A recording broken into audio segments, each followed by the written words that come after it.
Hello everyone, welcome to your accountancy class. I'm your Uma ma'am. Today we will start a new chapter. आज हम एक नया chapter शुरू करते हैं अकाउंटिंग इक्वेशंस. अलग अलग तरह के अकाउंटिंग ट्रांजैक्शंस को किस तरह से इक्वेशंस में डालना है ये हम देखते हैं. जिसमें सबसे पहले accounting system is double entry system, that is each transaction has two folds, that is credit and debit as per JR Batliboi. Every business transaction has two folds effect, which affects two accounts in opposite directions for completion of any transaction. It would be necessary to credit in one account and debit to the other account. Bottle boy के अनुसार भी क्या है कि हर accounting system जो है हमारा accounting system वो डबल एंट्री सिस्टम पे चलता है. इसका मतलब है कि कोई भी अकाउंट अगर एक जगह क्रेडिट हो रहा है तो उसके ऑपोजिट में दूसरी जगह में डेबिट होना बहुत ही जरूरी है. इसी के आधार पर पूरा अकाउंटिंग सिस्टम चलता है. Accounting equation is based on double entry system. As per this, source of resources on one side and liabilities and the other resources, and on the other side liabilities are shown. Accounting equation is given as capital plus liabilities is equal to assets, or assets minus capital is equal to liabilities, or capital is equal to assets minus liabilities, or assets minus capital minus liabilities is equal to 0. यहाँ पे काफी सारे girls be careful, इन transactions को काफी अच्छे से याद करके रखिएगा, because these are on this base only you can get the answers also. You may get short question answers with this. Calculate assets, calculate capital by giving the other things. तो यहाँ पे हमारा क्या है कि कैपिटल और liabilities को अगर हम ऐड करते हैं तो एसेट्स मिल जाते हैं. इसी तरह से एसेट्स में से कैपिटल निकालो तो लाइबिलिटीज मिलेगा, और इसी तरह एसेट्स से लाइबिलिटीज निकाल दो तो कैपिटल मिल जाएगा. और अगर इन तीनों को एक साथ कर दिया जाए तो then that will be neutralized, it will become 0. So this is the basic equation. This you should always remember. इसको आप हमेशा याद रखिए, एंड इसी इक्वेशन से आपको बहुत सारे क्वेश्चंस मिल सकते हैं. नेक्स्ट हम देखते हैं अकाउंटिंग इक्वेशंस में क्या क्या है, एसेट्स में क्या रहते हैं एंड कैपिटल लाइबिलिटीज में क्या क्या रहते हैं. एसेट्स में हमारा होता है goodwill, land and building, plant machinery, furniture, ये पूरा लिस्ट है, आप लोग इसको देख लीजिएगा. एंड कैपिटल में आपके पास में है bank loans, bank overdraft, expenses payable, creditors, जितने भी लाइबिलिटीज होती है जो दूसरों को हमें कंपनी को पे करना होता है, all those are shown on the liability side including the capital. अब हम देखते हैं effect of business transactions on accounting equations. किस अकाउंटिंग इक्वेशन के बिजनेस ट्रांजैक्शंस कैसे डाले जाते हैं ये हम थोड़ा सा देख लेते हैं. Business transactions will have effect on accounting equations. This effect may be in the form of increase or decrease of equal amounts on only one aspect of the equation. The variacity of accounting equation can be proved in all circumstances, that is sum of assets equal to sum of capital and liabilities. The effect of business transaction on accounting can be understood from the following. Accounting में double entry, चूंकि ये double entry system पे चलता है तो हर transactions को बहुत equally proof किया जाता है कि हर ट्रांजैक्शन का इक्वल अमाउंट दूसरी जगह में होता ही है. सो इसको प्रूव फाइनल करने का एक और तरीका होता है सही है करके जानने का. कैपिटल और लाइबिलिटीज जो है ये हमेशा इक्वल रहते हैं. एक जगह बढ़ता है तो एक अगर तरीके से अमाउंट बढ़ेगा तो दूसरे तरीके से घटेगा, और दूसरे तरीके से बढ़ेगा तो कहीं और घटेगा. This is going to happen in the accounting equation. First is increase in capital with increase in assets. ये कैसे हो रहा है ये अभी हम देखते हैं.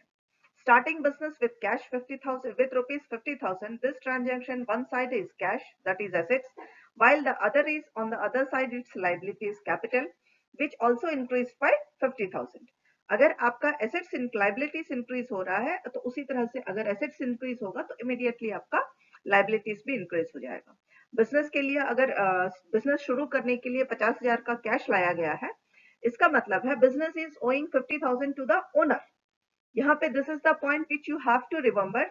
Business with according to our separate entity concept, business and the owner are both two different persons, and so when the owner is bringing capital, जब ओनर जो है वो कैपिटल लेके आता है, इसका मतलब है कि बिजनेस ओनर को उस कैपिटल के अमाउंट का उतना लायबल हो गया है. So business is one side, business is getting assets of cash 50,000. On the other side business is owing 50,000 to the owner in the form of capital. So इस तरह से ये हमेशा इसी तरह से हर जगह में दोनों बैलेंस होते रहेंगे. अगर एसेट्स में होगा तो immediately there should be the same amount, in the other form दूसरी तरीके से लाइबिलिटीज में उतना ही अमाउंट जरूर आ जाना चाहिए. Then we will go for the second transaction. That was our first transaction, and then we will go for the second transaction. Increase in liabilities with increase in assets. Purchased machinery worth rupees 25,000 on credit. In this transaction, asset increased by 25,000, that is from form of machine, and liabilities also increased by 25,000, that is in the form of creditor. Effect on equation: increase in machines assets 25,000 and increase in creditors liabilities हो गया 25,000. When you are going to write this balance sheet जब बनेगा, liabilities के side में capital 50,000 and creditors 25,000. So its total is 75,000. In the same way, assets के side में cash 50,000 and machinery 25,000. Machine खरीदे थे तो मशीन आ गया है, लेकिन उसको पेमेंट नहीं किया गया है because that was purchased on credit. So creditors के लिए एक लायबिलिटी हो गई है बिजनेस की. सो कैपिटल भी हो गया है एंड लायबिलिटीज हो गए हैं क्रेडिटर्स के रूप में. इस तरह से आपका अगर एसेट्स बढ़ता है तो in the same way liabilities are also going to increase. Then we will come for the third transaction. Decrease in liability along with decrease in assets. अगर एसेट्स रिड्यूस होते हैं तो लायबिलिटीज भी रिड्यूस होते हैं. How, that we will see now. Payment to creditors of rupees 10,000 in cash in this transactions, while asset is decreased by 10,000 in the form of cash. At the same time, creditors or liabilities is also decreasing by the same amount. Effect of the equation will be capital account हम लोगों का 50,000 पहले से ही था, machinery account 25,000 था. But now what happened? जब हम लोग liabilities को लिख रहे हैं, capital is 50,000 but creditors 25,000 minus 10,000, ये हमारा 15,000 हो गया. एंड एसेट साइड में कैश हम लोगों का 50,000 minus 10,000 cash we have paid to the creditor, so 40,000 हो गया. And machineries cost 25,000 is same as it is. So again the balance is same, both the side 65,000.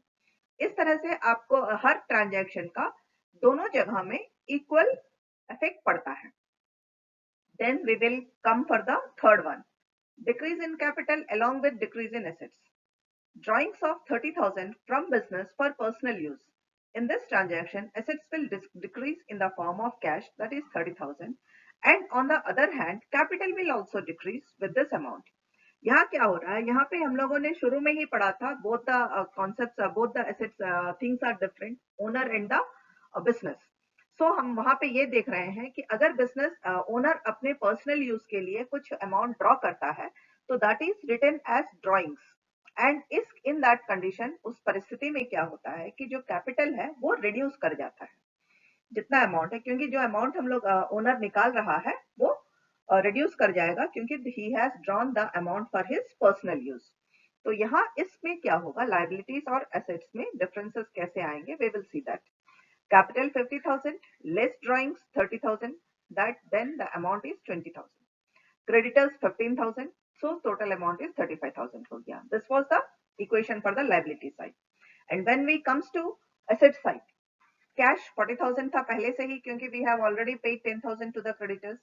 Then less drawings 30,000, drawings निकाल लिया गया personal use के लिए. So then what happened? Cash is left only with 10,000, but machinery cost is 25,000. So again we are having the 35,000 in the asset side. इस तरह से assets and liabilities जो है दोनों ही equal रहे, even when the person has taken here for his personal use. Even after the drawings also, it was the same. So in this way you have to always balance. आपको हमेशा इस तरह से हर transaction के दो effect होते हैं, दो जगह में आपको कोई भी entry होगी, दो जगह में entry होगी, हर transaction के double entries होंगे and the balance will be always equal. Now we will come to the third another transaction. एक और transaction हो रहा है, ये यहाँ पे क्या changes आते हैं we will see. Increase and decrease in asset itself. कई बार assets में ही increase होता है और assets में ही decrease होता है and total is always the same.